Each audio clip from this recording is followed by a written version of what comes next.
BPL আবাসনে আগুন লাগার ঘটনায় এবার ঘটনাস্থলে পৌঁছালেন বোরো চেয়ারম্যান উৎপল সিনহা। প্রসঙ্গত, গতকাল আসানসোলের রেলপাড়ের বেলডাঙ্গায় বিপিএল আবাসনে আগুন লেগে যায়। আগুনের ফলে ক্ষতিগ্রস্ত হয় একাধিক জিনিসপত্র। বৃহস্পতিবার ঘটনাস্থলে পৌঁছান বোরো চেয়ারম্যান উৎপল সিনহা এবং ক্ষতিগ্রস্ত পরিবারের পাশে থাকার আশ্বাস দেন।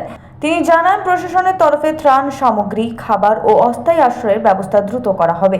গতকাল একটা দুর্ঘটনা ঘটে যায়, এখানে একটা অগ্নিসংযোগ ঘটে একটা বাড়িতে। আমাদের একটা বিপিএল কোয়ার্টার, ওয়ার্ড নাম্বার 31-এ। তো একটা দুর্ভাগ্যজনক, একটা গরিব পরিবার এবং আমার কর্পোরেশনের স্টাফ রাজু, তার বাড়িটা পুরোপুরি ভস্মীভূত হয়ে যায়। আর এই প্রখর দাবদাহের মধ্যে এখন অগ্নি যেখানে আগুনের বিপর্যয় ঘটবে, সেটা ভয়াবহ রূপ নেবে। তো আমরা যেটা দেখে গেলাম, আজকে বাড়িটার কিছু ক্ষয়ক্ষতি হয়েছে। বোর্ড থেকে আমাদের মেয়র সাহেবও একটা অর্ডার করেছেন, আমরা সমস্ত ইঞ্জিনিয়ার সাহেবরাও এসছেন। আমরা ইমিডিয়েট বাড়িটার যাতে যে ক্ষতি হয়েছে সেটাকে আমরা অবিলম্বে কাল পরশুর মধ্যেই আমরা ওগুলো রিপেয়ার করার ব্যবস্থা করব এবং কর্পোরেশনের পক্ষ থেকে এই পরিবারের পাশে থাকবো।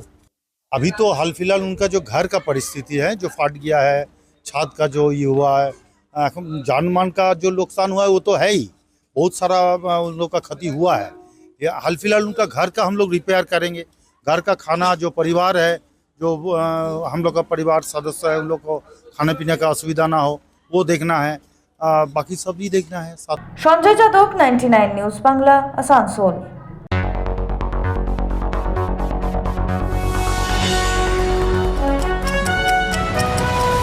আপনারা দেখছেন 99 নিউজ বাংলা। বদলাবো আমরা।